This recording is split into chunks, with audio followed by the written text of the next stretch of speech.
Good morning all of you. आज हम human resource planning और कंपनसेशन मैनेजमेंट की 13 लेक्चर की क्लास ले रहे हैं, जिसके अंदर आज जो हमारा टॉपिक होएगा वो होएगा methods and techniques of man power demand and supply.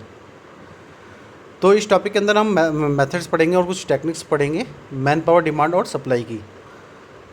इससे पहले कि हम लोग ये टॉपिक स्टार्ट करें, उससे पहले मैं आप लोगों को एचआर डिमांड फोरकास्टिंग का एक बार रिव्यू दे देता हूँ कि forecasting human resource demand is the process of estimating the future human resource requirements of right quality and right number. जब हम फोरकास्टिंग करते हैं ह्यूमन रिसोर्स डिमांड की, तो वो एक प्रोसेस होता है जिसके अंदर जो भी हमारी ह्यूमन रिसोर्स रिक्वायरमेंट्स है फ्यूचर के अंदर, जिसके अंदर हमें राइट क्वालिटी और राइट नंबर के एम्प्लॉय चाहिए, उसको एस्टिमेशन करने का ये एक प्रोसेस है। Job analysis and forecasting about the quality of potential human resource facilitates demand forecasting. जो जॉब एनालिसिस है और जो भी फोरकास्टिंग है हमारी, वो किसके बिहाफ पे है कि जो भी हमें क्वालिटी चाहिए उन ह्यूमन रिसोर्स की, उसकी जो हम डिमांड फोरकास्टिंग करते हैं वो हमारी क्या है, एक इसका एचआर डिमांड फोरकास्टिंग का पार्ट है। So existing job design must be thoroughly evaluated taking into consideration the future capabilities of the present employee. तो उसके अंदर जो हम जॉब डिज़ाइन को जो एग्जिट करते हैं, उससे हम ये इवेल्यूशन करते हैं कि जो भी कंसिडरेशन है हमारी फ्यूचर कैपेबिलिटीज़ को लेके हमारे प्रेजेंट एम्प्लॉयज़ की, उसका हम इवेल्यूशन करेंगे इस जॉब डिज़ाइन से। तो there are number of techniques of estimating forecasting human resource demand. Human resource demand forecast करने के लिए हमारे पास कुछ टेक्निक्स है, जिसमें पहला जो पॉइंट है वो है हमारा मैनेजरियल जजमेंट, सेकंड है वर्क स्टडी टेक्निक, थर्ड है हमारा रेशियो ट्रेंड एनालिसिस, डी है हमारा इकोनोमेट्रिक मॉडल्स, फिफ्थ है हमारी डेल्फी मॉडल, और लास्ट है हमारी अदर टेक्निक्स। ये बहुत हमारा इंपॉर्टेंट टॉपिक है। तो अगर हम बात करें तो जो पहली जो हमारी टेक्निक है वो है managerial judgement. Managerial judgement technique is very common technique of demand forecasting. This approach is applied by small as well as large scale organisation. The technique involves two types of approaches, bottom up and top down approach. Under the bottom up approach, line managers send their departmental requirements of human resource to top management. Top management ultimately forecast the human resource requirement for the overall organization on the basis of proposal of departmental heads. Under the top-down approach, top management forecasts the human resource requirement for the entire organization and various departments. This information is supplied to various departmental heads to their review and approval. अगर हम managerial judgement की बात करें तो ये एक common technique है demand forecasting करने की, और इसके ये जो अप्रोच है ये स्मॉल और लार्ज स्केल के ऑर्गेनाइजेशन में अप्लाई की जाती है। ये जो टेक्निक है इसके अंदर दो अप्रोचेज होती हैं, एक बॉटम अप अप्रोच होती है, दूसरी होती है टॉप डाउन अप्रोच। तो अगर हम बॉटम अप अप्रोच की बात करें तो जो भी लाइन मैनेजर्स हैं वो अपने जो भी डिपार्टमेंटल रिक्वायरमेंट्स होती हैं वो अपने ह्यूमन रिसोर्स को भेजते हैं, और ह्यूमन रिसोर्स उनको फर्दर किसके पास भेजती है, टॉप मैनेजमेंट के पास। तो टॉप मैनेजमेंट में अल्टीमेटली वो ह्यूमन रिसोर्स रिक्वायरमेंट्स को फोरकास्ट करते हैं, और जो भी प्रपोजल्स होते हैं डिपार्टमेंटल हेड्स के, उनको अप्रूवल देते हैं ये टॉप मैनेजमेंट, और इसके थ्रू वो क्या करते हैं, ह्यूमन रिसोर्स जो भी रिक्वायरमेंट है हमारी उसका फोरकास्ट करते हैं। मींस कि लाइन मैनेजर्स हैं, मतलब हम लोअर लेवल से चल रहे हैं, लोअर लेवल है जो हमारे लाइन मैनेजर्स हैं वो डिपार्टमेंट है, जैसा हमारा कोई मार्केटिंग डिपार्टमेंट, फाइनेंस डिपार्टमेंट, वो उनको बताएगा, ठीक है, कि हमारे उसके अंदर कितने ह्यूमन रिसोर्स की रिक्वायरमेंट है।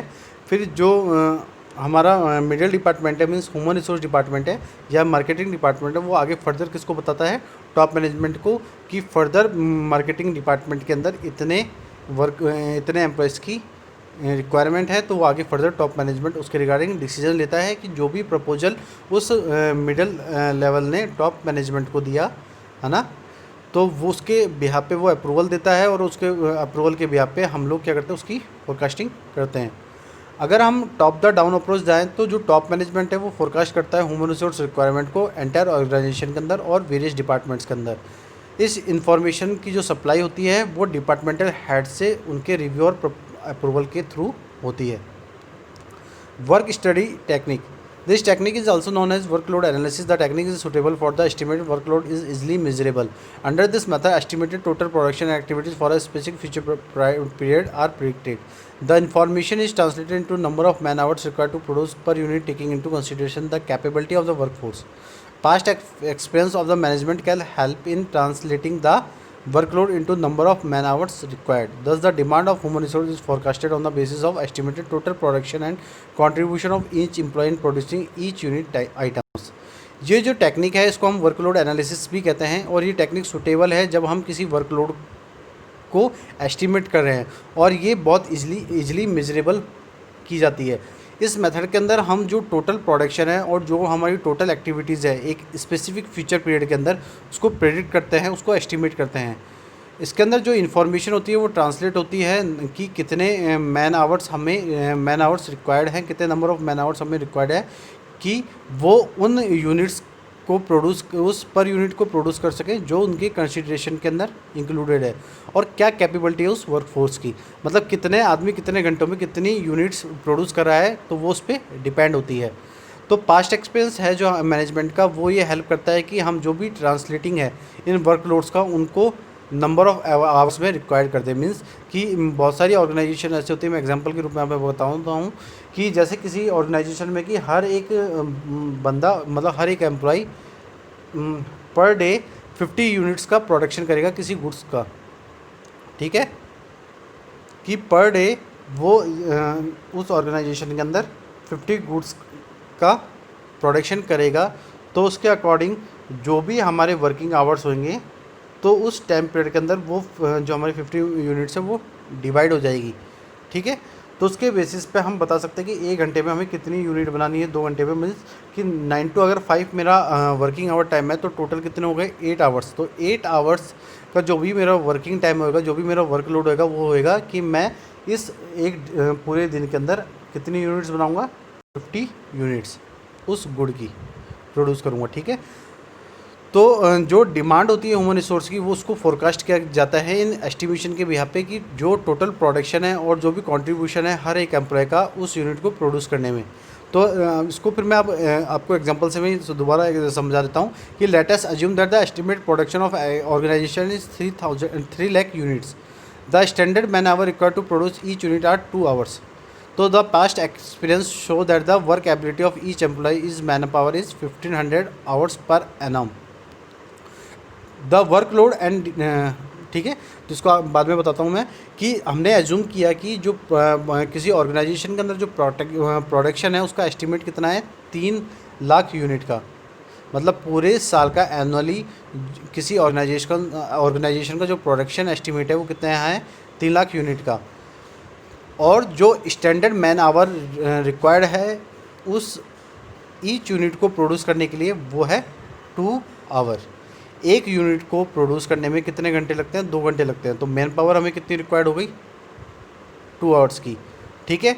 तो जो पास्ट एक्सपीरियंस है वो ये शो करेगा कि जो वर्क एबिलिटी है ईच एम्प्लॉय की वो कितनी है, 50 आवर्स पर एनम, कि अगर बंदा 1500 आवर पूरे एनम में वो खर्च करेगा तब जाके वो इतनी यूनिट्स को बना सकता है। ये उनका क्या हुआ, वर्कलोड हुआ। A workload and demand of human resource can be calculated under. जो वर्कलोड है, जब हम किसी ह्यूमन रिसोर्स डिमांड की फोरकास्टिंग करते हैं तो वर्कलोड के अंदर जो कैलकुलेशन होती है वो इन 3 बेसिस पे की जाती है।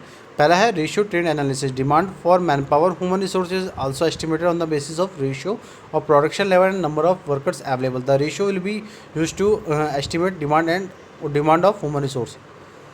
जब हम मैन पावर की डिमांड की रिगार्डिंग फोरकास्ट करते हैं, ह्यूमन रिसोर्स की रिगार्डिंग हम बात करते हैं, तो हम एस्टिमेशन करते हैं कि क्या रेशियो है किसके बीच में, जो हमारा प्रोडक्शन लेवल है और जो नंबर ऑफ़ वर्कर्स हमारे पास अवेलेबल हैं। तो जो रेशियो है ये हमें यूज़ करता है एस्टिमेट करने में ह्यूमन रिसोर्स की डिमांड को। सेकंड है हमारा econometrics model. This model are based on the mathematical and statistical techniques for estimating future demand. Under this model, relationship is established between the dependent variable to be predicted manpower, human resource, and the independent variable sales, total production, workload, etc. Using this model, estimated demand of human resource can be predicted. अगर हम econometric model की बात करें तो ये model है जो base है मैथमेटिकल और स्टैटिकल टेक्निक में, जिसके अंदर हम फ्यूचर डिमांड को एस्टिमेट करते हैं। इस मॉडल के अंदर हम रिलेशन बताते हैं डिपेंडेंट वेरिएबल्स जो हमने प्रेडिक्ट कर रखे हैं, मींस जो मैन पावर और ह्यूमन रिसोर्स जो हमने प्रेडिक्ट कर रखे हैं, हमें इतनी रिक्वायरमेंट है, और जो भी हमारे इंडिपेंडेंट वेरिएबल्स जैसे सेल है, टोटल प्रोडक्शन है या वर्कलोड है, उसके बीच में रिलेशन को बताता है ये मॉडल। इस मॉडल को यूज़ करने से क्या होता है कि जो भी एस्टिमेट डिमांड है हमारी ह्यूमन रिसोर्स की, वो प्रिडिक्टेड कैलकुलेट हो जाती है।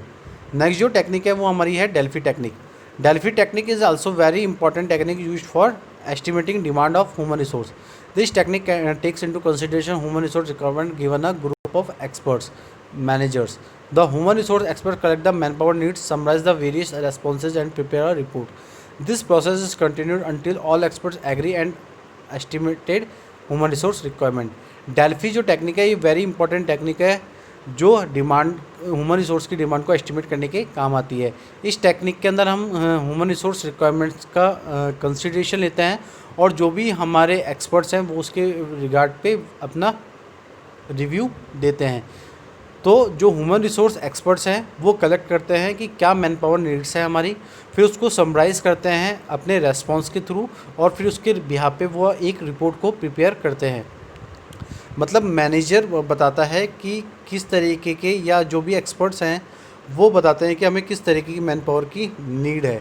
ठीक है, हम यहाँ पे कोई भी मैथमेटिकल या स्टैटिकल टेक्निक इस टेक्निक के अंदर यूज़ नहीं करते हैं।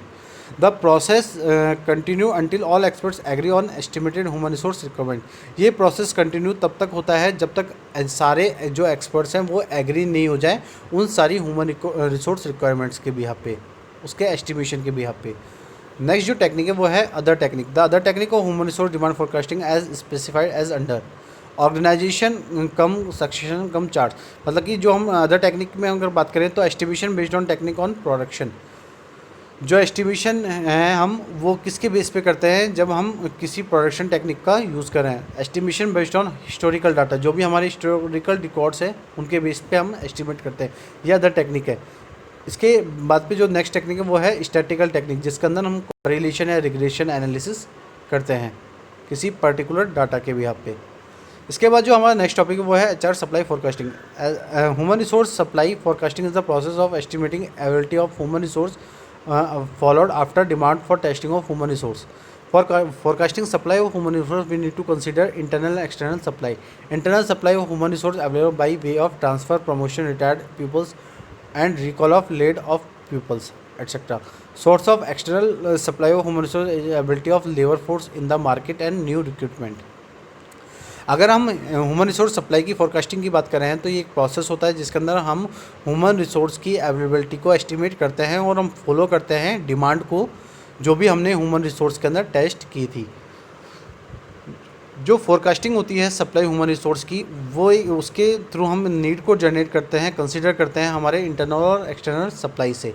जो इंटरनल सप्लाई होती है ह्यूमन रिसोर्स की वो अवेलेबल होती है कि जब हम एम्प्लॉय का जो फोरकास्ट कर रहे हैं, सप्लाई फोरकास्ट कर रहे हैं, हम उसके ट्रांसफ़र के बेसिस पे करें कि कोई एम्प्लॉय यहाँ से कहीं दूसरा ट्रांसफ़र हो तो हमें उसकी जगह पे कोई दूसरा एम्प्लॉय रखना है। अगर हम किसी का प्रमोशन कर रहे हैं, मींस कोई एक एम्प्लॉय को हम मैनेजर की पोस्ट दे रहे हैं, तो उस एम्प्लॉय की जगह भी हमें को फोरकास्ट करनी पड़ेगी कि जब वो मैनेजर बन जाएगा तो उसकी जगह पे कौन वर्क करेगा। और रिटायर्ड पीपल्स, कोई ऑर्गेनाइजेशन से कोई एम्प्लॉय रिटायर्ड हो गया है तो उसकी जगह पे हमें उसकी जगह को फिलअप करना पड़ेगा। या रिकॉल है, पुराने एम्प्लॉयज़ हैं वो छोड़ के चले गए, वो दोबारा से आना चाहते हैं, उस ऑर्गेनाइजेशन में हम बुला रहे हैं, उनका रिकॉल कर रहे हैं, तो उन सब के बिहाफ पे ये हमारे कौन सी हो जाती है, इंटरनल सप्लाई होती है ह्यूमन रिसोर्स की। अगर हम एक्सटर्नल सप्लाई की बात करें ह्यूमन रिसोर्स की, तो उसके अंदर जो भी लेबर फोर्स है मार्केट के अंदर, कि मार्केट के अंदर हमारी कितनी लेबर्स है ना, अगर हम उसके रिगार्डिंग फोरकास्ट कर रहे हैं, या हमको क्या न्यू रिक्रूटमेंट करने हैं, कितने नए एम्प्लॉयज़ की हमें ज़रूरत है ऑर्गेनाइजेशन के अंदर, उसकी हम फोरकास्टिंग कर रहे हैं, तो वो हमारी कौन सी होगी, external supply. External supply of human resource depend on some factor mention below. जो एक्सटर्नल सप्लाई है ह्यूमन रिसोर्स की वो डिपेंड करती है इन कुछ फैक्टर्स पे। Supply and demand of jobs, literacy rate of nation, rate of population, industry and expected growth rate and levels, और टेक्नोलॉजिकल डेवलपमेंट। और लास्ट है हमारा compensation system based on education, experience, skill and age. The most important technique for forecasting human resource supply are succession analysis and Markov analysis. अगर हम बात करें तो जो इम्पॉर्टेंट टेक्निक्स है जो हम ह्यूमन रिसोर्स सप्लाई के अंदर यूज़ करते हैं, उसके अंदर जो है वो है succession analysis. Succession analysis, once a company has forecast the demand for labour, it needs an indication of the firm's labour supply.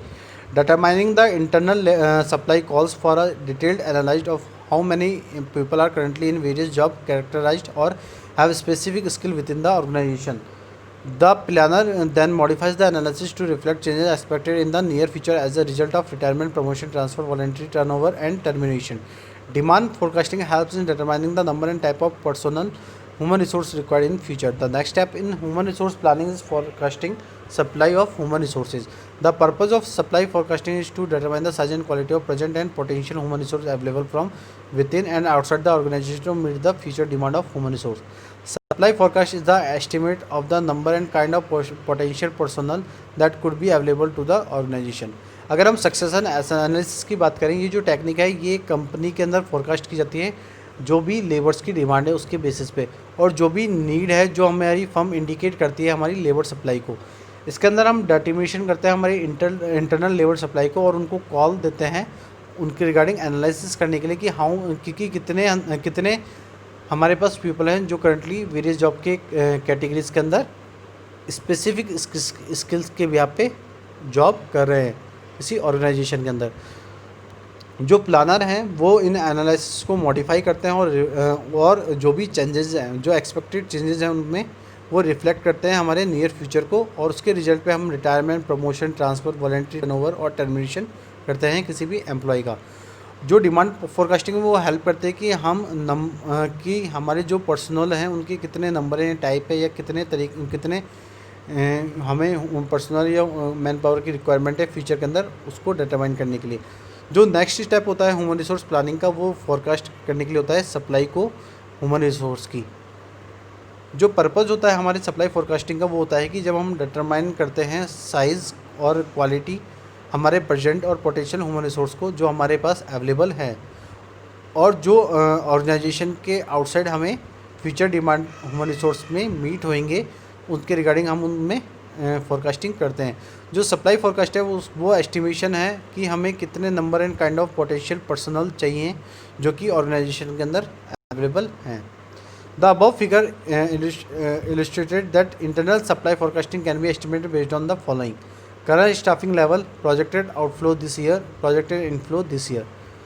अगर हम फोरकास्टिंग एनालिसिस की बात करें, जो हमारी नेक्स्ट टेक्निक है index trend analysis, is a relatively straightforward quantitative demand forecasting technique that uses the historical relationship between the operational index sales level and the number of employees required by the organization demand for labor to forecast future requirements। जो index और trend analysis है वो relatively किससे related है, हमारी quantitative demand forecasting technique से, जिसके अंदर हम यूज़ करते हैं हमारी हिस्टोरिकल रिलेशंस जो कि ऑपरेशनल इंडेक्स के बिहाफ पे होते हैं कि क्या हमारा सेल लेवल है मीन्स ऑपरेशन इंडेक्स है मीन्स सेल्स लेवल क्या है हमारा, और कितने नंबर ऑफ़ पीपल्स हमें ऑर्गेनाइजेशन के अंदर रिक्वायरमेंट है मीन्स क्या लेबर हमारी क्या डिमांड फॉर लेबर है। तो उसको फोरकास्ट हमारी वो उसके रिगार्डिंग हम फोरकास्ट करते हैं हमारी फ्यूचर रिक्वायरमेंट्स को देख के। इसके बाद जो नेक्स्ट पॉइंट है वो हमारा है expert forecast. Input directly from manager is most commonly used method for determining workforce requirement. It is a detailed process of stating assumption, considering potential organizational and environmental change, and driving a rationale to support the numerical estimate. A wide variety of individuals may be considered experts for their knowledge in areas such as। अगर हम expert forecast की बात करें तो ये क्या है कि ये एक मैनेजर्स का इनपुट होता है जो डायरेक्टली क्या है मोस्टली कॉमनली यूज़ किया जाता है डिमांड फोरकास्ट रिक्वायरमेंट्स को डिटरमाइन करने के लिए। ये एक डिटेल प्रोसेस होता है जिसके अंदर जो भी एजम्पशन है, जो भी कंसिडरिंग हमारी पोटेंशियल ऑर्गेनाइजेशन को लेके जो भी इन्वायरमेंटल चेंजेस हो रहे हैं, और साथ साथ जो भी रेशनल सपोर्ट है हमारे न्यूमेरिकल एस्टिमेशन को लेके उनको ड्राइव करने के लिए।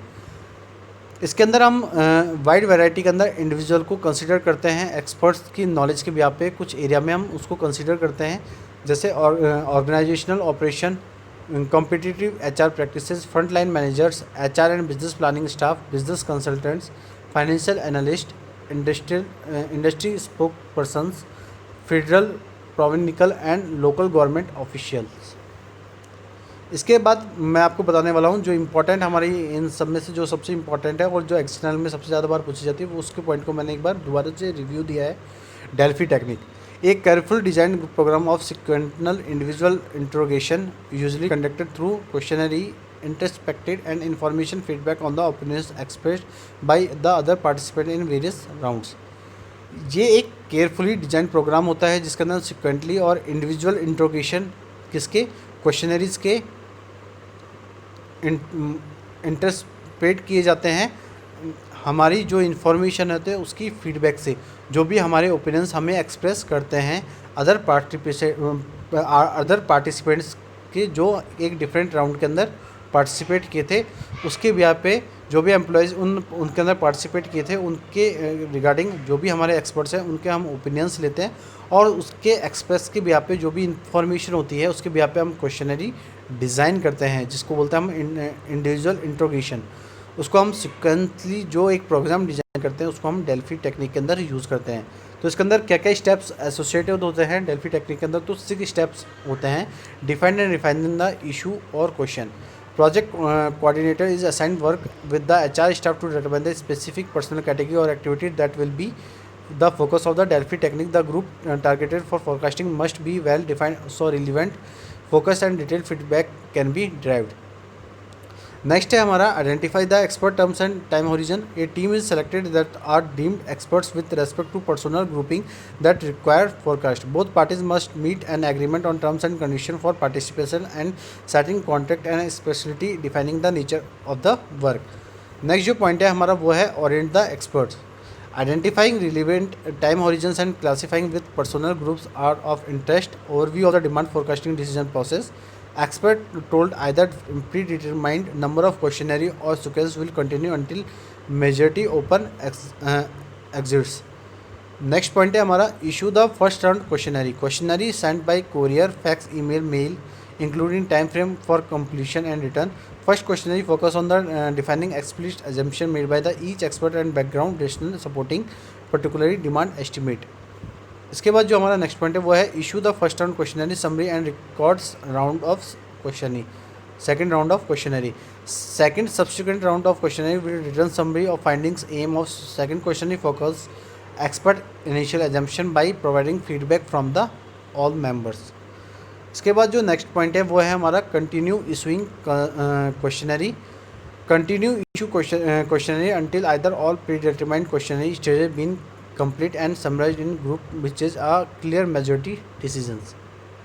अभी जो मैंने जो पॉइंट्स हैं इनको बहुत फास्टली पढ़ लिया और आपको बता दें कि क्या क्या होता है। मैं इनको आप शॉर्ट वे में आपको बता देता हूँ कि हम डिफ़ाइन करते हैं और हम जो भी हमारे क्वेश्चंस होते हैं, इशू होते हैं, उनको रिफ़ाइन करते हैं। मीन्स जो भी प्रोजेक्ट का कोऑर्डिनेटर है या जो भी एचआर स्टाफ है वो एक क्वेश्चनरी डिज़ाइन करता है और वो किस तरीके के क्वेश्चन रिफ़ाइन कर रहा है और उसको डिफ़ाइन करना होता है अपने टारगेटेड ग्रुप को। इसके बाद जो सेकंड पॉइंट है वो है identify the experts terms and time origin. हम आइडेंटिफाई करते हैं कि किस तरीके का हमें एक्सपर्ट्स चाहिए, क्या टर्म्स होंगी हमारी उन एक्सपर्ट्स के रिगार्डिंग और क्या टाइम ओरिजन होएगा, उसको हम इस सेकंड पॉइंट के अंदर इन्वॉल्व करते हैं। फिर हम ओरिएंट द एक्सपर्ट्स, जो एक्सपर्ट्स है उनके रिगार्डिंग एक ओरिएंटेशन रखते हैं जिसके बिहाफ पे हम बताते हैं कि हमारी क्या डिमांड फोरकास्टिंग है, क्या हमारे डिसीजन है, क्या हमारा टाइम ओरिजन है। उसके बेसिस पे वो एक्सपर्ट ओरिएंटेड करते हैं और अपने ओपिनियंस उसके बिहाफ पे देते हैं। नेक्स्ट पॉइंट के अंदर हम क्या करते हैं, जो फर्स्ट राउंड होता है हमारा उसके रिगार्डिंग हम क्वेश्चनरी को इशू करते हैं। तो जो भी पार्टिसिपेंट है उन क्वेश्चनरी को सेंड करता है किस के बिहाफ पे, कोरियर, फैक्स या ईमेल के थ्रू, और उसके रिगार्डिंग हम एक टाइम फ्रेम बताते हैं जो उसके कंप्लीशन या रिटर्न को बताता है कि जब वो आपका क्वेश्चनरी पूरा हो जाएगा उस क्वेश्चनरी को हम कोरियर, फैक्स या ईमेल के थ्रू भिजवाते हैं। और उसके बिहाफ पे हम वो जो क्वेश्चन डिज़ाइन करते हैं वो एक टाइम फ्रेम के अकॉर्डिंग करते हैं कि वो क्वेश्चन जब आप दे देंगे तो उसको आप टाइमली रिटर्न कर सकें। जो ये क्वेश्चनरी होती है फोकस करती है हमारे एक्सप्लिसिट एजम्पशन को, जिसके अंदर हर एक्सपर्ट अपने बैकग्राउंड रेशनल को सपोर्ट करता है पर्टिकुलरली उस डिमांड को एस्टिमेट करने के लिए। फिर क्या करते हैं, हम इशू कर देते हैं हमारी फर्स्ट क्वेश्चनरी राउंड को, जो भी समरी होती है हमारे फर्स्ट क्वेश्चनरी की उसके बिहाफ पे। फिर हम सेकंड राउंड की क्वेश्चनरी को इस स्टेप के अंदर डालते हैं। तो उसके अंदर हम सेकंड राउंड करते हैं उन क्वेश्चनरी का, उसके अंदर हम रिटर्न समरी लेते हैं अपने फाइंडिंग्स की, एम्स की। जो हम सेकंड क्वेश्चनरी होती है उसके अंदर जो एक्सपर्ट है वो फोकस करता है उनके इनिशियल एजम्पशन को उनके फीडबैक्स के थ्रू और जो भी उस मेंबर्स के अंदर इन्वॉल्व होते हैं। नेक्स्ट पॉइंट के अंदर हम कंटिन्यू करते हैं क्वेश्चनरी को इशू करने के लिए। फिर हम कंटिन्यू क्वेश्चनरी इशू करते हैं अपने प्री डिटरमाइंड क्वेश्चनरी के स्टेजेस से, जिनको कंप्लीट करना होता है, समराइज़ करना होता है ग्रुप के अंदर, और उससे हम एक मेजॉरिटी डिसीजंस ले सकें। इसके बाद जो हमारी नेक्स्ट टेक्निक है वो है नॉमिनल ग्रुप टेक्निक।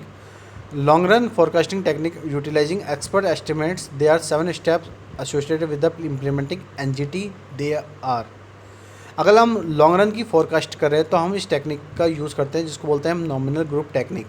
ये हमारे जो भी एक्सपर्ट असेसमेंट है उनको यूटिलाइज़ करने के काम आती है ये टेक्निक, जिसके अंदर हम 7 स्टेप्स को फॉलो करते हैं, एसोसिएट होते हैं और इनको हम एनजीटी में इम्प्लीमेंट करते हैं कि select the expert, issue the HR demand statement to the experts, apply expert knowledge, state assumption and prepare an estimate, meet face to face, discuss the demand estimate assumption, vote secretly to determine the expert demand assessment.